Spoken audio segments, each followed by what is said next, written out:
ಆಹಾ, ಎಷ್ಟೊಂದು ಸುಂದರವಾಗಿದೆ ಇಲ್ಲಿಯ ಬೃಂದಾವನ. ಬೆಂಗಳೂರಿನಲ್ಲಿರುವ ಬೃಂದಾವನವನ್ನು ಕಂಡು ನಮ್ಮ ಸುತ್ತಮುತ್ತ ಎಷ್ಟು ಸುಂದರವಾಗಿರುವ ಬೃಂದಾವನ ನಾನು ನೋಡೇ ಇಲ್ಲ. ಇಲ್ಲಿ ಬೇಸರವಾದಾಗ ಇಲ್ಲಿ ಬಂದು ಕಾಲ ಕಳೆದರೆ ಇದ್ದೆ.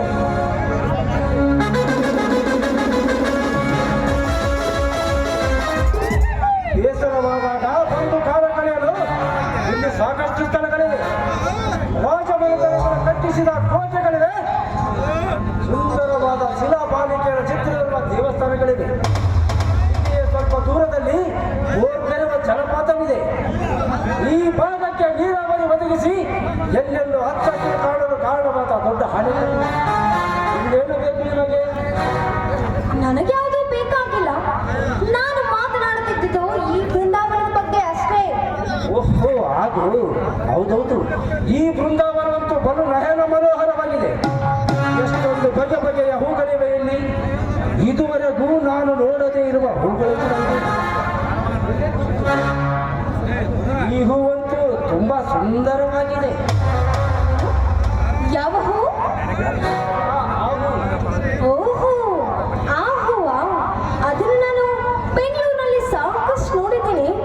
ಇಲ್ಲಿ ನೀವೇನಿಲ್ಲಿ? ನಾನು ಹಾಗೆ ಅಂತ ಬಂದೆ. ಆಕಸ್ಮಿಕವಾಗಿ ನೀವು ಕಾಣಿಸಿದಿರಿ, ಮಾತನಾಡಿಸೋಣ ಅನಿಸಿತು ಬಂದೆ. ಸರಿ ಸರಿ, ನಾನಿನ್ನು ಬರ್ತೀನಿ. ಆಹಾ, ನೀನು ಮಾತನಾಡುತ್ತಿದ್ದರೆ ಸಂಗೀತದ ಸಪ್ತಸ್ವರಗಳು ತರಂಗಗಳಾಗಿ ತೇಲಿದಂತ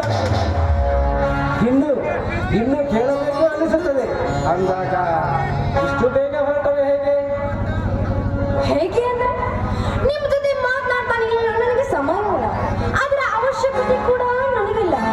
ಒಂದು ವೇಳೆ ನೀವು ನನ್ನನ್ನು ಮಾತನಾಡಿದ್ದೆ ಆದರೆ ಈ ವಿಷಯ ನಮ್ಮ ಮಾವನಿಗೇನಾದ್ರೂ ಗೊತ್ತಾದ್ರೆ ನೀವಲ್ಲ, ನಿಮ್ಮ ಹೆಣ ಕೂಡ ನಿಮ್ಮ ಊರಿಗೆ ವಾಪಸ್ ಹೋಗಲ್ಲ. ಹುಷಾರ್. ಸಂಗೀತ, ನಿನ್ನ ಮಾವನ ಬಗ್ಗೆ ನನ್ನ ಮುಂದೆ ಬಿಲ್ಡಪ್ ಕೊಡಬೇಡ. ಅವನೇನು, ಅವನ ಉದ್ದೇಶವೇನು ನನಗೆಲ್ಲವೂ ಗೊತ್ತು. ಮುಂದೆ ನಿನಗೂ ಗೊತ್ತಾಗುತ್ತದೆ. ಅದರಂತೆ ನೀನೇನು, ನಿನ್ನ ಚಟುವಟಿಕೆಗಳೇನು, ಬೆಂಗಳೂರಲ್ಲಿ ನೀನು ಮಾಡಿದ ಅವಾಂತರಗಳೇನು ನನಗೆ ಗೊತ್ತಿದೆ.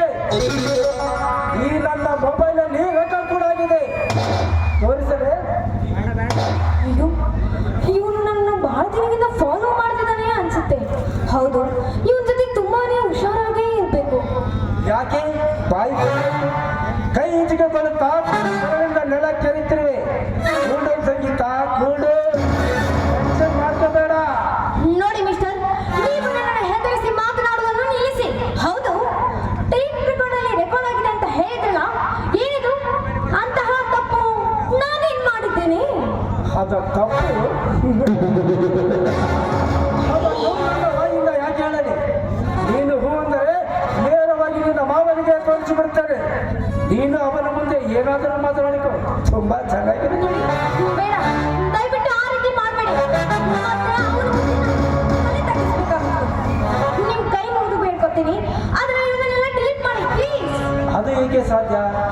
ನೋಡು ಸಂಗೀತ, ಈ ರಾಣ ಎಂದರೆ ನೇರವಾಗಿ ಹೇಳುತ್ತೇನೆ, ಕೇಳು. ನೀನಂದ್ರೆ ನನಗೆ ತುಂಬಾ ಇಷ್ಟ. ನಿನ್ನ ಈ ಬಟ್ಟಲು ಕಣ್ಣುಗಳು, ಜೇನು ತುಂಬಿದ ಈ ತುಟಿಗಳು, ನನ್ನ ಹಣ್ಣುಗಳ ಹತ್ತು ಮೂಡಿಸಬೇಕು ಎನ್ನಿಸುವ ನಿನ್ನ ಹಾಲು ಬಣ್ಣದ ಗಲ್ಲಗಳು, ಹರಿಯದ ಸೊಕ್ಕಿನಿಂದ ತುಂಬಿ ನಿಂತಿರುವ ಈ ನಿನ್ನ ಮೈಮಾಟ, ನನ್ನೆಲ್ಲ ನೋಡಿ ನನ್ನದೇನು ತಕ್ಕಂತ ಕಿಚ್ಚನ್ನಚ್ಚಿದಂತಾಗುತ್ತದೆ. ನನ್ನ ಮನಸ್ಸು ನೀನು ಬೇಕು ಬೇಕು ಅಂತ ಹಠ ಮಾಡುತ್ತಿದೆ. ಅದಕ್ಕಾಗಿ ನೀನು ನನ್ನವಳಾಗಿ ಬಿಡು, ನಿನಗೆ ತೊಂದರೆ ಎಂಬುದೇ ಇಲ್ಲ. ಅಂದ್ರೆ ನನ್ನ ವೀಕ್ನೆಸ್ ಇಟ್ಕೊಂಡು ಬ್ಲಾಕ್ ಮೇಲ್ ಮಾಡಿ ನನ್ನನ್ನು ನಿಮ್ಮ ಹಿಡಿತದಲ್ಲಿ ಇಟ್ಕೊಂಡು ಪ್ರಯತ್ನ ಮಾಡ್ತಿದ್ರಾ? ನೋಡಿ, ಇದು ನಿಮ್ಮ ಜಾಣತನ ಅಲ್ವಾ? ಜಾಣತನವಲ್ಲ ಸಂಗೀತ, ಇದು ನಿನ್ನ ಮೇಲಿನ ವ್ಯಾಮೋಹದ ಹುಚ್ಚುತನ. ನೋಡು, ನಿನ್ನನ್ನೇ ಪಡೆಯಬೇಕೆಂದರೆ ನಾನು ಯಾವ ಮಟ್ಟ ಬೇಕಾದರೂ ತಲುಪುತ್ತೇನೆ.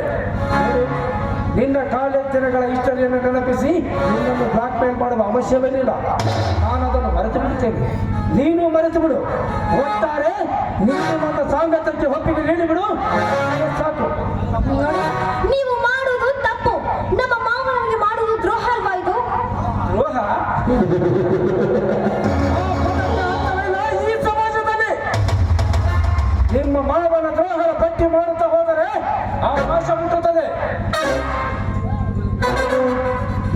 ನನ್ನ ಮಾತು ಕೇಳಿದರೆ ಇಬ್ಬರು ಅಕ್ಕ ತಂಗಿಯರು ನಿಮ್ಮ ಮಾವನಿಂದ ಬಚಾವಾಗುತ್ತೀರಿ. ಅವನು ಬಳಸಿ ಬಿಸಾಕುವ ವೇಸ್ಟ್ ಪೇಪರ್ ಆಗುತ್ತೀರಿ. ಅವನ ಉದ್ದೇಶ ಬೇರೆ ಇದೆ. ನಿಮ್ಮಿಬ್ಬರನ್ನು ಬುಟ್ಟಿಗೆ ಹಾಕಿಕೊಂಡು ನಿಮ್ಮ ಆಸ್ತಿಯನ್ನೆಲ್ಲ ಹೊಡೆಯಬೇಕಂತ ಹೊಂಚು ಹಾಕಿ ಸಂಚೂಣಿ ಕಾಯುತ್ತಿದ್ದಾರೆ. ನೀವು ಸ್ವಲ್ಪ ಜಾಮಾರಿದರೂ ನಿಮ್ಮ ಬದುಕೇ ಬರ್ಬಾದಾಗುತ್ತದೆ. ವಿಚಾರ ಮಾಡಿ. ಹಾಗಂತೀರಾ? ಹೌದು, ನಮ್ಮ ಮಾವನ ವಿರುದ್ಧ ನಾವು ನಿಲ್ತೇವೆ. ನಮ್ಮ ಜೊತೆ ಸಪೋರ್ಟ್ ಆಗಿ ನೀವು ನಿಲ್ತೀರಾ? ನಮಗೆ ಮೋಸ ಮಾಡೋದಿಲ್ಲ ತಾನೇ? ಬಂದವಳಾದರೆ ನಾನು ಯಾಕೆ ಮೋಸ ಮಾಡಿದೆ? ನಿನ್ನನ್ನು ನನ್ನಲ್ಲಿ ಕಣ್ಣಿಟ್ಟು ಕಾಯುತ್ತೇನೆ. ಇವನಿಗೆ ಆಟವಾಡಿಸಿ ಇವನ ಕೈಯಿಂದ ಪಾರಾಗುವುದೇ ಬಂದದ್ದು. ಹಾ, ಓಕೆ, ನಿನ್ನೊಂದಿಗೆ ನಾನು ಸಂಗಾತಿ ಆಗ್ತೇನೆ. ನಮ್ಮ ಮಾವನ ಬಂಧನದಲ್ಲಿ ನಾನೀಗ ಇದ್ದೀನಿ. ಅವರಿಂದ ಪಾರಾಗುವವರೆಗೂ ನಾವಿಬ್ಬರು ಪ್ರೇಮಿಗಳು ಅಷ್ಟೇ. ಅವರಿಂದ ನಾವು ನಮ್ಮ ಸರ್ವಸ್ವೇ ಎಲ್ಲ.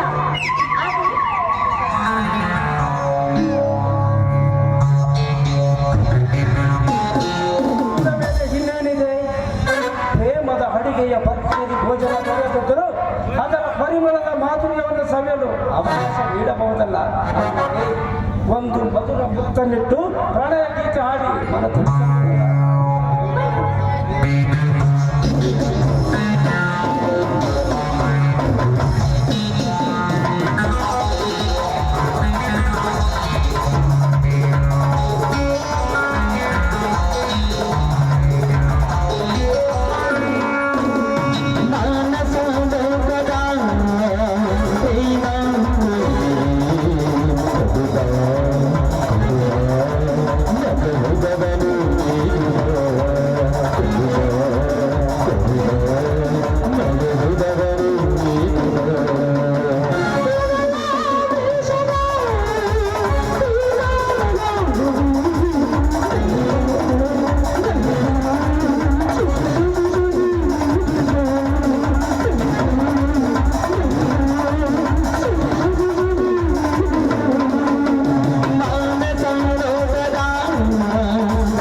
Thank you.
ಸರಿ.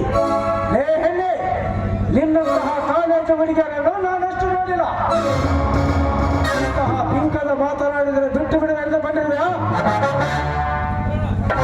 ಸುಮ್ಮನೆ ನಾನು ಬರೆದು ಬಂದರೆ ಸರಿ, ಇಲ್ಲವಾದರೆ ನಿನ್ನ ಸೀಲವು ಉಳಿಯುವುದಿಲ್ಲ, ನಿನ್ನ ಪ್ರಾಣವು ಉಳಿಯುವುದಿಲ್ಲ. ಬಾರಲೇ.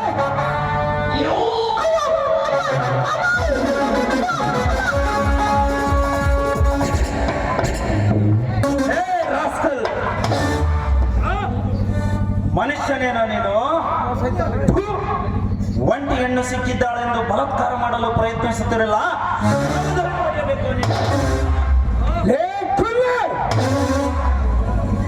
ನಿನ್ನ ವಿಶ್ವಾಸ ನನ್ನ ಮುಂದೆ ತೋರಿಸಬೇಡ. ಮನಸ್ಸಿಟ್ಟ ಹೆಣ್ಣನ್ನು ವಶಪಡಿಸಿಕೊಳ್ಳುವುದೇ ಈ ರಸಿಕನ ಅಭ್ಯಾಸ. ನಿನಗೆ ಇಷ್ಟವಿಲ್ಲವೆಂದರೆ ನಿನ್ನ ಪಾಡಿಗೆ ನೀನು ಕಣ್ಮುಚ್ಚಿಕೊಂಡು ಹೋಗಿಬಿಡು. ಸುಮ್ಮನೆ ನನ್ನನ್ನು ಕೆಣಕಿದರೆ ಪ್ರಾಣ ಕಳೆದುಕೊಳ್ಳಲು ನಾನೇನು ಸಂತೆಯಲ್ಲಿ ಕರೆದು ತಂದು ಕತ್ತು ಕುಯ್ಯುವ ಕುರಿಯಲ್ಲ ಕಣೋ. ವಿಷ್ಣು, ಪತ್ರಕರ್ತ ವಿಷ್ಣು ಕುಮಾರ್, ಹೆಚ್ಚಿಗೆ ಮಾತನಾಡಿದರೆ ನಿನ್ನ ಜನ್ಮವನ್ನೇ ಜಾಲಾಡಬೇಕಾಗುತ್ತದೆ. ಇಲ್ಲಿಂದ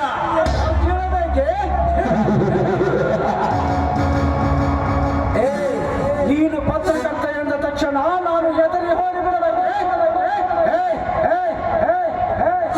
ಸಂಬಳ ಬಿಟ್ಟು ಗಿಂಬಳಕ್ಕೆ ಕೈ ಚಾಚುವ ನಿನ್ನಂತಹ ಭ್ರಷ್ಟರನ್ನು ಸಾಕಷ್ಟು ನೋಡಿದ್ದೇನೆ ನಾನು. ಬ್ಲಾಕ್ಮೇಲ್ ಮಾಡಿ ದುಡ್ಡು ವಸೂಲಿ ಮಾಡಿ ದೊಡ್ಡ ದೊಡ್ಡ ಬಂಗಲೆಯಲ್ಲಿ ಐಶ್ವರ್ಯ ಜೀವನ ನಡೆಸುವ ನಿನ್ನಂತಹ ಕದಿಮರನ್ನು ದಿನನಿತ್ಯ ನೋಡುತ್ತೇನೆ ನಾನು. ನಿನ್ನಂತವನಿಂದ ನಾನು ಪಾಠ ಕಲಿಯಬೇಕಾಗಿಲ್ಲ. ಹೋಗಿಲ್ಲ. ಬೇಕು ಯಾವನ ಮಾಡುವ ಒಬ್ಬ ತಪ್ಪಿಗಾಗಿ ಎಲ್ಲರನ್ನು ಯಾಕೆ ದ್ವೇಷಿಸ್ತೀಯಾ? ಪತ್ರಿಕಾ ರಂಗ ಎಂದರೆ ಶಾಸಕಾಂಗ, ಕಾರ್ಯಾಂಗ, ನ್ಯಾಯಾಂಗದ ನಂತರವೇ 4ನೇ ಅಂಗ ಪತ್ರಿಕಾ ರಂಗ. ದೇಶದಲ್ಲಿ ನಡೆಯುವ ವಿದ್ಯಮಾನಗಳನ್ನು ನಿಯತ್ತಾಗಿ ಜನರಿಗೆ ಮುಟ್ಟಿಸುವ ಹೆಮ್ಮೆಯ ಪತ್ರಕರ್ತರು ನಾವು. ನಮ್ಮ ಬಗ್ಗೆ ಕೀಳಾಗಿ ಮಾತನಾಡಬೇಡವೋ ಕೀಳು ಜಂತುವೆ. ಖಂಡಿತೇನೆ ಬಿಡು ನಿಮ್ಮ ಅನಾಚಾರಗಳನ್ನು. ಅದೆಲ್ಲ ಬಿಡು. ಈಗ ನನ್ನ ತಂಡಕ್ಕೆ ಬರದಿಲ್ಲಿಂದ ಬಚಾವಾಗಿ ಬಿಡು. ನನಗೆ ಕೋಪ ಬಂದರೆ ಏನು ಮಾಡುತ್ತೇನೋ ನನಗೆ ಗೊತ್ತಿಲ್ಲ. ಹೇ ಮಗನೇ, ನನ್ನನ್ನೇ ಎದುರಿಸುವೇನು? ಒಂದು ಕಾಲ್ ಮಾಡಿದರೆ ಸಾಕು, ಇಡೀ ಟಿವಿ ಚಾನೆಲ್ಗಳು ಬಂದು ನಿನ್ನ ಮುಂದೆ ನಿಲ್ಲುತ್ತವೆ. ಒಂದು ಹೆಣ್ಣನ್ನು ಅತ್ಯಾಚಾರ ಮಾಡಲು ಬಂದಿದ್ದಾನೆ ಎಂಬ ವಿಡಿಯೋ ದೇಶದಲ್ಲೇ ವೈರಲ್ ಆಗುತ್ತದೆ. ಆಗ ಜನರು ನಿನಗೆ ಚೀ ತೂ ಅಂತ ಕ್ಯಾಕರಿಸುತ್ತಾರೆ. ನೀನು ಜೈಲು ಪಾಲಾಗುತ್ತೀಯ. ಏ ಪರವ, ಪತ್ರಕರ್ತನೆಂಬ ಹಮ್ಮಿನಿಂದ ಇಷ್ಟೆಲ್ಲ ನಿಗಡಿ ಮಾತನಾಡ್ತಿರಲ್ಲ. ಆಗಲಿ, ನಿನ್ನನ್ನು ನೋಡಿಕೊಳ್ಳುತ್ತೇನೆ. ಹೋಗು ಹೋಗು, ಕಂಡಿದ್ದೇನೆ, ಹೋಗು. ಈ ಹೆಣ್ಣು ಯಾವತ್ತಿದ್ದರೂ ನನ್ನ ಸತ್ತು. ಹೋಗಲೇ. ತುಂಬಾ ಥ್ಯಾಂಕ್ಸ್ ರೀ ವಿಷ್ಣು. ಪರವಾಗಿಲ್ಲ ಸಂಗೀತ. ಅಂದಾಗೆ ಬೆಂಗಳೂರಿನಿಂದ ಬಂದ್ಮೇಲೆ ಕಾಲ್ ಮಾಡ್ತೀನಿ ಅಂತ ಹೇಳಿದ್ದಿ, ಮಾಡಲೇ ಇಲ್ಲ. ಹೌದು, ನಾನು ಬೆಂಗಳೂರಿಂದ ಈಗ ತಾನೇ ಬಂದೆ. ಆ ಪಾರ್ಕ್ ನೋಡ್ತಾ ನಿಂತಿರುವಾಗ ಆ ಕಿರಿಕಿರಿ ಬಂದು ನನಗೆ ತುಂಬಾನೇ ಕಿರಿಕಿರಿ ಮಾಡ್ದ. ಹೌದಾ? ಹೋಗಲಿ ಬಿಡು. ಎಲ್ಲ ಆರಾಮಾಗಿದೆಯಾ ತಾನೆ? ಎಲ್ಲಿ ಆರಾಮ್ ವಿಷ್ಣು, ನನಗೆ ಹಗಲು ಇರಲು ನಿಮ್ದೇ ಚಿಂತೆ. ನಿಮ್ ಸ್ವಲ್ಪ ಎಕ್ಸಾಮ್ಸ್ ಕೂಡ ಸರಿಯಾಗಿ ಬರ್ದಿಲ್ಲ, ನಿಮ್ಗೆ ಗೊತ್ತಾ? ಅಯ್ಯೋ ಚಿ, ನನ್ನ ಚಿಂತೆ ಮಾಡಲು ನಾನೇನು ದೇಶ ಬಿಟ್ಟು ಹೋಗಿದ್ದೇನೆ. ಇದೇ ಊರಲ್ಲಿ ತಾನೇ ಇರೋದು. ಅಂದಾಗೆ ನಮ್ಮಿಬ್ಬರ ಪ್ರೀತಿಗೆ ನಿಮ್ಮ ಮಾವ ಒಪ್ಪಬೇಕಲ್ಲ.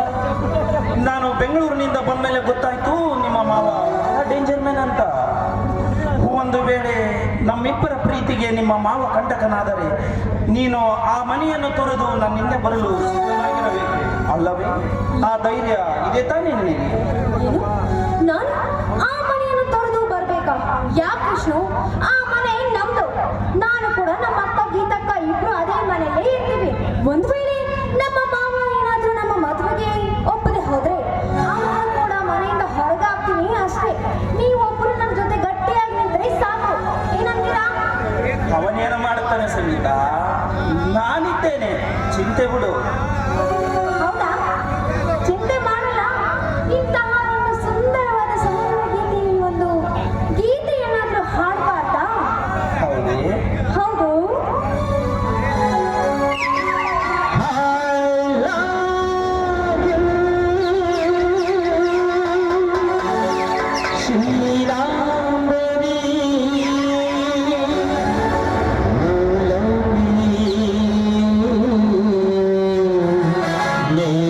ಬರೇ ಶ್ರೀರಾಮ ಬರೇ ಶ್ರೀರಾಮ ಬರೇ